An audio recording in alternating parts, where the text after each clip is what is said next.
ao que o árbitro fez, que não é considerado um erro. Isso que ele fez não é erro. É uma outra palavra que tem que ser usada para o que ele cometeu hoje aqui.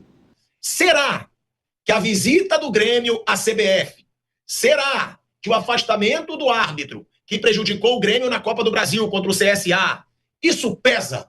Cara, é difícil, né, falar da arbitragem. A gente sabia que eles vinham pressionados, né?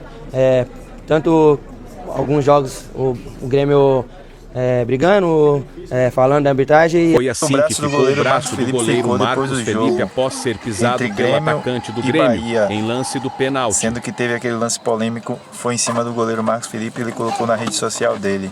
Vamos acompanhar aqui a coletiva de imprensa de Rogério Ceni e o que Pilhado falou em relação a esse jogo. Boa tarde, Rogério. Gostaria até de perguntar do jogo, das nuances do jogo. Eu vim preparado para perguntar sobre isso, mas assim, a minha opinião e assumo o que eu estou falando. Quando um árbitro interfere no resultado da forma que, para mim, ele interferiu, brigando com a imagem, brigando com o que passou no telão para o estádio todo, para você que trabalha a semana toda, pensa, vê jogo, analisa, monta toda a estratégia e vê sua estratégia ruir por um erro que não depende de você, o quanto isso te incomoda e o quanto isso interfere na sequência da sua percepção do próprio jogo? Bom, primeiro, com relação ao jogo, eu acho que nós tivemos um primeiro tempo onde nós dominamos, onde nós tivemos a oportunidade de chegar muito próximo ao gol, mas eu acho que faltou um pouco de ambição para a gente ganhar o jogo. O erro do árbitro ele é crucial, determinante para que o Grêmio vença. Mas nós podemos ainda conseguir coisas melhores, eu acho que dentro de uma partida, se a gente tiver um pouco mais de ambição de fazer gol, de finalizar, de chutar. A gente não pode esconder também nossas deficiências ou a que a gente podia ter feito de melhor até chegar ao erro do árbitro. O erro do árbitro é dar o pênalti. Depois que ele vai ao VAR, já não é mais erro. Aí já é uma outra coisa que eu não sei dizer para você o que é, mas deixa de ser um erro. Quando ele vê a imagem e volta lá e dá o pênalti, me parece outra coisa. É o mesmo árbitro do Sport, né, contra o Palmeiras, é o mesmo árbitro da vitória do próprio Grêmio contra o Santos aqui. Nós já conhecemos bem e é triste ver a arbitragem brasileira se submeter, porque eu sempre falo que não adianta a gente ficar pressionando os árbitros dentro do campo, porque é difícil apitar, né? Mas no momento que para o jogo e você tem a oportunidade de corrigir aquele erro que você cometeu, e vai ao VAR, olha, volta e mantém, isso deixa de ser um erro. Aí já é uma coisa bem mais grave que provavelmente daqui a 1 ou 2 dias, também não sei, porque a CBF também já não sabemos mais nada, nem direito de quem está em eleição, quem é eleito, quem não é. Então assim também está uma bagunça grande, tanto que nós solicitamos uma mudança de jogo para o São Paulo, contra o São Paulo, pela parte fisiológica mesmo, pelo desgaste que o time está tendo, e não atenderam a gente porque deram prioridade à grade de programação do TV. Então não tem nem para onde você recorrer mais. Chegou num ponto que não tem mais para onde recorrer. E o erro de arbitragem existiu no momento que ele dá o pênalti. Mas o que foi depois disso não é mais erro. Aí já é uma outra palavra que nós vamos ter que ver o futebol brasileiro por onde está. Depois que ele vai ao VAR, deixa de ser um erro, passa a ser uma coisa um pouco mais grave. Rogério, você falou sobre ambição agora há pouco, e no primeiro tempo o Bahia foi muito bem, né? Teve muitas chances claras e perdeu muitos gols. Você acha que isso foi o fator preponderante para que hoje o time não conseguisse pelo menos sair aqui com um ponto, né? Diante das oportunidades que surgiram, e aí logo após o gol do Grêmio, conseguiu sair um pouco mais no segundo tempo também? Você acha que essa questão da definição do Bahia pesa bastante no dia de hoje? Acho que sim, acho que nós poderíamos ter vencido o Grêmio no primeiro tempo. Eu já falei na entrevista, antes de vir para cá para o jogo, de tudo que seria da arbitragem. Vocês estão lembrados no último jogo contra o Paysandu, de como seria. Mas nós temos que aprender a vencer também esse tipo de gente que vem apitar. Faz parte do jogo, o Grêmio fez pressão por erros ou não que existiram em jogos anteriores, por questionamento deles. Mas nós tínhamos que estar preparados para isso também. E nós tivemos muito bom controle de jogo, chegamos com muita bola pela linha de fundo, com cruzamentos na frente da área, rasteiro, bola para trás. E aí depois que você toma o gol de pênalti, aí acho que a gente se desesperou um pouco, começou a cruzar muita bola na área, deixou de ter tanta jogada construída. Acho que o Grêmio daí também baixou as linhas, ficaram bem próximas lá embaixo, defendendo, dificultou um pouco mais, porque enquanto estava 0-0, o Grêmio precisava tentar fazer o gol. E aí deixou bastante espaço para se jogar entre linhas. No momento que eles fizeram o gol, baixaram suas linhas, o que dificultou a gente entrar por dentro. E aí nós começamos a cruzar muita bola e nós não temos nem um 9 assim. No final ainda deixamos o David mais um pouco na área, mas nós não temos um 9 de cabeceio, de ponto forte de cabeceio. Então, eu acho que nós podíamos ter sido mais incisivos, mais precisos, para que no momento que o árbitro fosse fazer o que ele fez dentro do campo de jogo, a gente já tivesse com uma vantagem no placar, tivesse numa melhor situação. Porque nós dificilmente encontraremos um time tão, achei, nervoso e com uma situação tão boa para vencer dentro do Campeonato Brasileiro como foi o Grêmio. Então nós temos que aprender a dar valor às oportunidades que aparecem. Se nós quisermos ser um time de G4, de G6, nós temos que saber enfrentar situações como a de hoje de maneira melhor. Então, assim, é triste porque era um jogo com uma oportunidade real, diante da circunstância que o Grêmio está vivendo, era um jogo com uma oportunidade real de sair com 3 pontos, de acabar em terceiro lugar, ao menos o início da rodada, e com certeza estar entre os 5 primeiros colocados. Jogamos fora essa oportunidade. Primeiro, precisamos de um pouco mais de ímpeto, um pouco mais de desejo de vencer jogos, impor isso dentro do campo de jogo, e a segunda parte vai... Ô, Rogério, você falou da questão do Bahia aproveitar os momentos no jogo e até para poder vencer.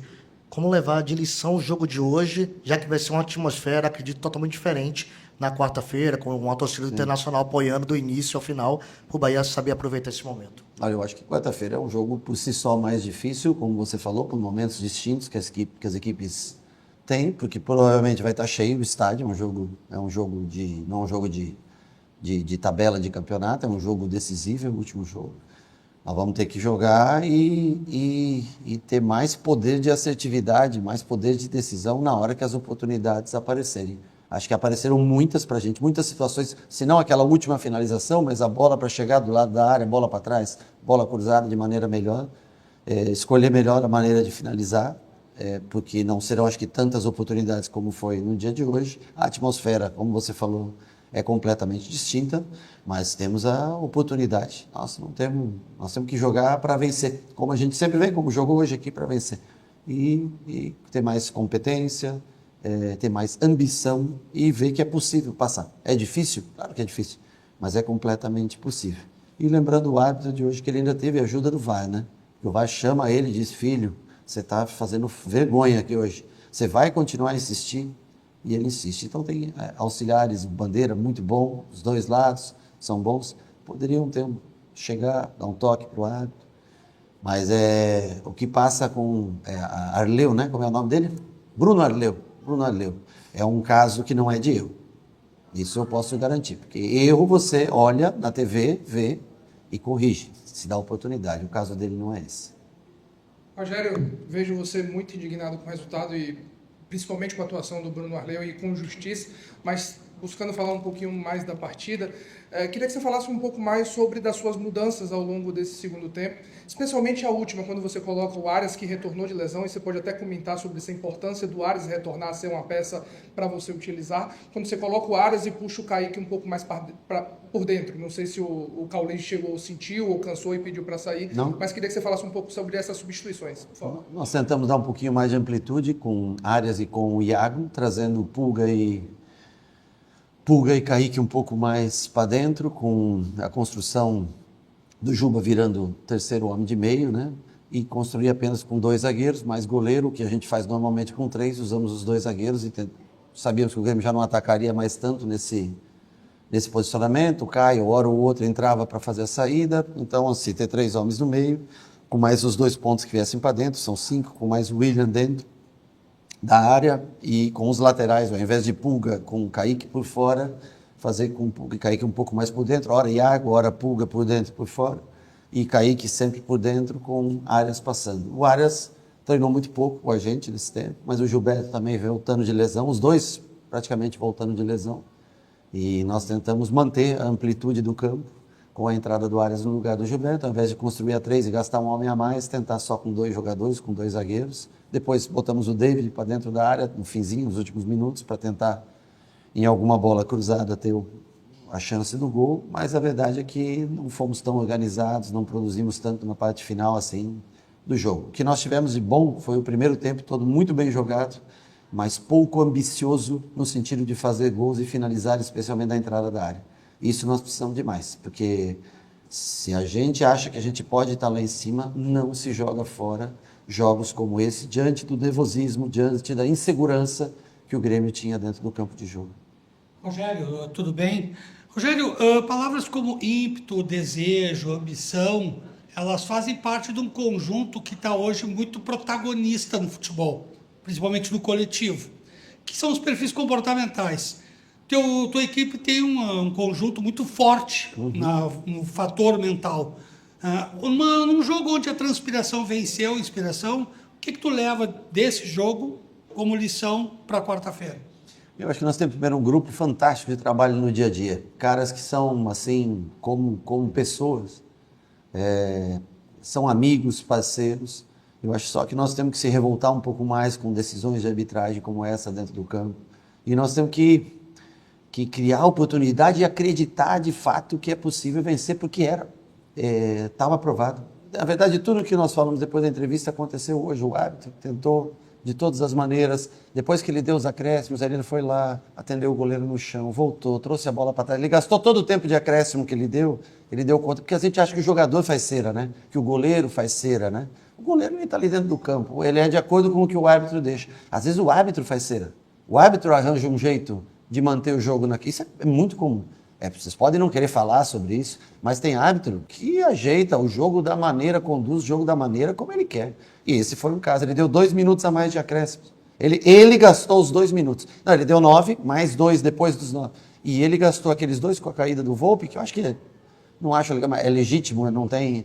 Então ele veio, gastou, foi na área, voltou, trouxe marcação para trás, ele fez tudo, foi conivente. Ele conseguiu dar uma expulsão para um jogador antes do meio campo. O cara não tinha condições, ele estava tão cansado que ele não ia nem conseguir chegar até o gol.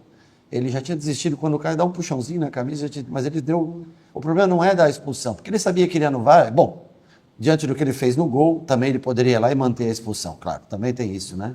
Mas o cara do VAR ajudou muito ele hoje, eu nem sei quem era que estava no VAR, peço desculpas, mas ajudou bastante ele. Mas o tempo que ele gastou do VAR era o tempo que precisava para esfriar o jogo. Então, assim...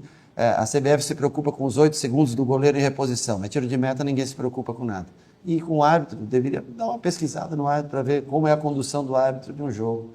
Então, assim, mas para quem já fez o que fez nesse ano, já foi afastado do jeito que foi afastado nesse ano e volta, um afastamento a mais, um afastamento a menos, não sei se apitar da maneira correta é o que dá melhor resultado no Brasil. De hoje para quarta nós temos que... A arbitragem, porque o árbitro que estava aí, o VAR que estava aí, eles sabem. O Grêmio foi na CBF, Luiz Felipe Scolari e o Guerra, o presidente do Grêmio, foram até a CBF reclamar e o árbitro foi afastado por tempo indeterminado, que eu acho também que não vai ser nem 2 semanas. Já ele está apitando aí sem ninguém perceber, nas malandragens da CBF. Agora, isso conta, Vamp, na sua opinião? E outra, dá pra gente aceitar um árbitro ver esse lance no VAR, ver que nem teve força para derrubar e marcar o pênalti, porque o Grêmio, com todo o motivo do mundo, reclamou na Copa do Brasil, reclamou no jogo contra o São Paulo, mas hoje ele foi beneficiado. É aquilo que eu falo, eu acho que não tem um time que a CBF diga, não, tem que prejudicar esse time, como muito torcedor pensa. Hoje, o Grêmio foi beneficiado, e é o Bahia que está indignado, o Rogério Ceni ficou revoltado ali do lado de fora do gramado, Vamp. Boa tarde, Tico, Flávio, Mauro, boa tarde a todos, né? Antes do jogo, né, o pré-jogo, eu estava em casa vendo e o Grêmio foi e mostrou 8 erros de arbitragem, né, em relação ao Grêmio, dentro da competição, né? Foi o Filipão e o Guerra. O Mano Menezes deu uma entrevista muito, até achei interessante a entrevista do Mano, falando que os erros acontecem, né? Que não é para A, B ou C. Hoje aconteceu pro lado do Grêmio, que favoreceu o Grêmio. No lance do pênalti, o Everton Ribeiro perde a bola, questiona se há uma falta do Kahneman, que para mim também não foi nada, e o pênalti para mim também não foi. O VAR chama, o árbitro fica com a opinião dele de campo. Viu, Flávio? Não foi o inverso. O VAR não chamou para mostrar ele para dizer que foi, não. Chamou ele para dizer que não foi. Ele manteve a opinião dele Né? E aí mais um erro de arbitragem, aquilo que você falou, favorece uma rodada A, B ou C, não é uma coisa montada, vamos favorecer esse time ou aquele, né? Amanhã o Bahia pode ir também reclamar, mostrar os erros de arbitragem. Isso vai ter em toda a rodada, né? Na rodada de ontem, não houve lance polêmico em termos de gol, para marcar gol, mas o Lianco, depois a gente vai falar, poderia ter sido expulso. Mas a verdade é que não é aquilo, vamos favorecer A, B ou C. Há os erros mesmo, com o próprio VAR atuando. Agora pela manhã, às 11 horas da manhã, o Bahia foi prejudicado. De fato, a bola não foi pênalti. O Everton Ribeiro também reclama que a bola foi falta nele. Também não foi falta. Não foi falta nem no Everton Ribeiro e também não foi pênalti. O VAR chamou e o Bruno Aleu manteve a opinião dele de campo. Agora, foi tão criticado isso, né? Inclusive aqui no Bate-Pronto, aqui no Canelada, a gente já cansou de criticar que o árbitro, quando ele vai pro VAR, fica muito óbvio que ele vai mudar de opinião. E aí foi questionada a falta de personalidade dos árbitros, que eles tinham que ter personalidade para bancar sua decisão. E parece que agora é o contrário. Parece que os árbitros eles estão sendo pressionados a ter personalidade, e aí eles acabam sendo chamados pelo VAR para desmanchar uma besteira que eles fazem, e aí eles não voltam atrás. Tipo assim, não, vou ter personalidade. Foi isso que eu vi, eu vou manter o pênalti. Porque é muito claro. Primeiro que não tem força para derrubar o Bright White no lance. Não tem força. Eu peço até para o Kaique para colocar de novo aí na tela, porque nitidamente não tem um choque.